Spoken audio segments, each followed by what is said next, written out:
Hello guys, welcome back.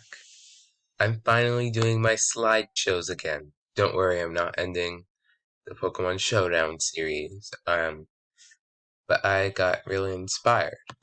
Anyways, how scientists figure out an exoplanet. Please remember to like and subscribe and comment down below what interested you about this video. Things to remember. An exoplanet is a planet not in our solar system. All visible light starts off as white light. Well, when visible light is all the colors of visible light is mixed together. We see it as white light. Stars produce all the types of light. Different atmospheres absorb and reflect different colors. Color we see are the visible light wavelengths that were reflected off an object. Goldilocks zone. The distance a planet needs to be away from a star so that it can host liquid water. Fun fact, it is possible for microbes to live in an environment that is mostly hydrogen. Scientists could do spectroscopy, not colonoscopy, spectroscopy, spectroscopy,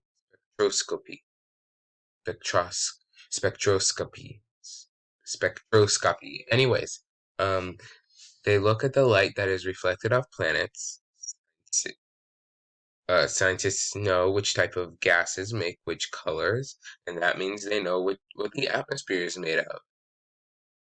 That helps scientists figure out what the general climate is like, which places are going to be hot and which will be cold. Actually, okay. Oh, oops.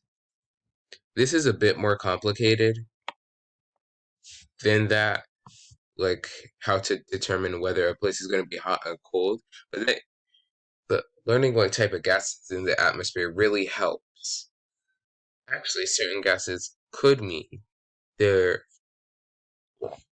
was or is life on a planet. Probably, because those gases could only be created by living things.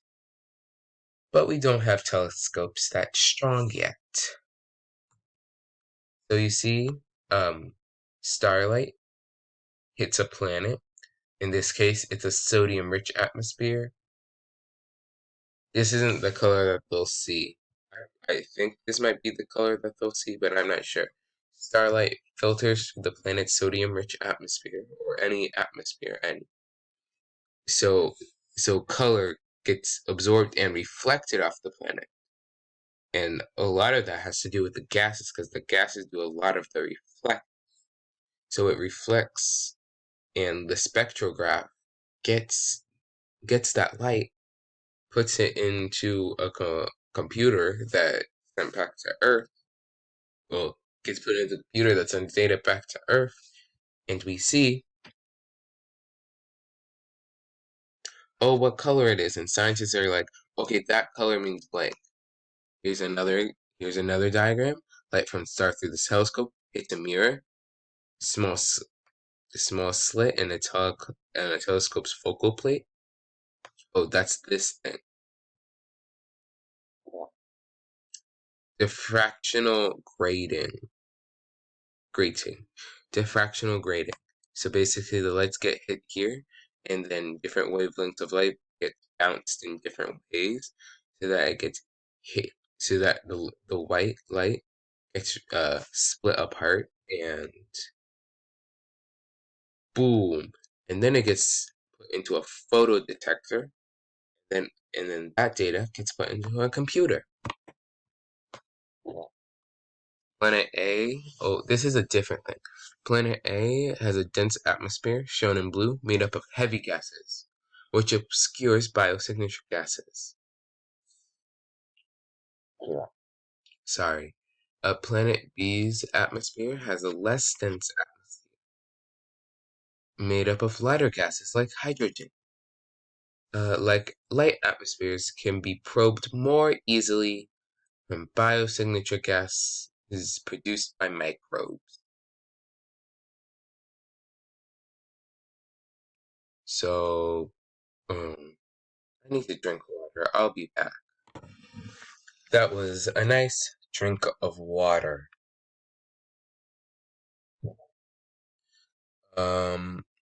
So you see, dense atmosphere.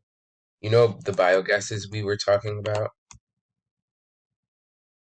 Um, where, yeah, this dense atmospheres, like kind of like ours, on Earth, it would actually be harder to see alive microbes. Pardon me. But speaking of, it'd be harder than, in a hydrogen atmosphere.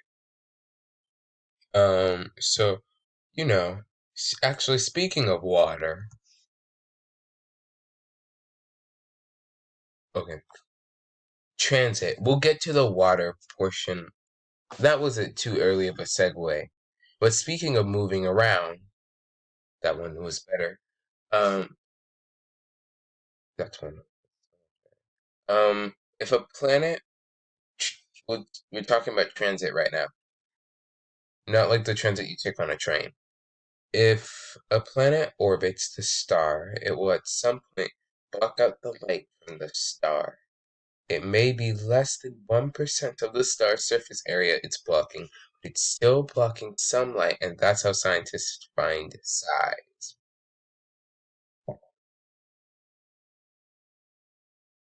Scientists can check the time before we see the object again to figure out how far away an object is from a star.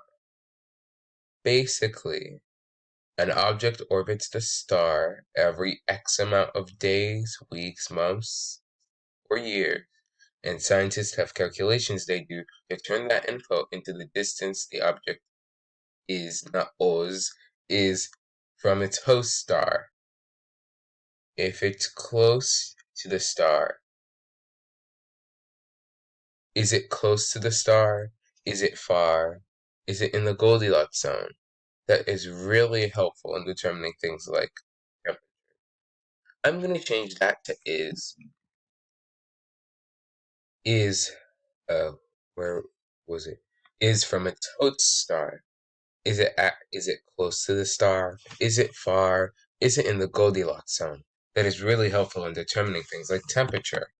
Um, and remember, speaking of water, the Goldilocks zone, the distance a planet needs to be away from a star so that it could host liquid water. There's also the tilt of the planet. Scientists can look at the tilt of the planet to determine whether it has some seasons or not, and other cool things about the planet that they could figure out. The tilt.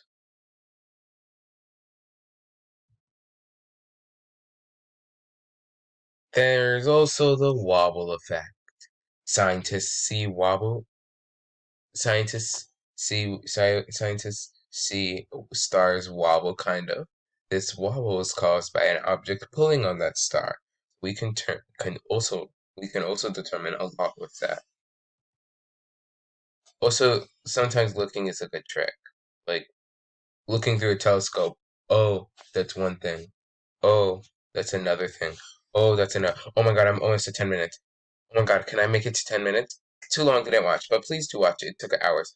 Scientists look through telescopes and other machines and machines hooked up to telescopes and interpret the data from color of gas to how much light gets blocked at a given time to make educated guesses about the universe. Thank you. Of course, scientists have to quadruple check all this stuff. Here are my sources. And thank you for watching. Here's the too long didn't watch again. Scientists look at things and then they make guesses. I hope this inspires you. Like and subscribe. Bye.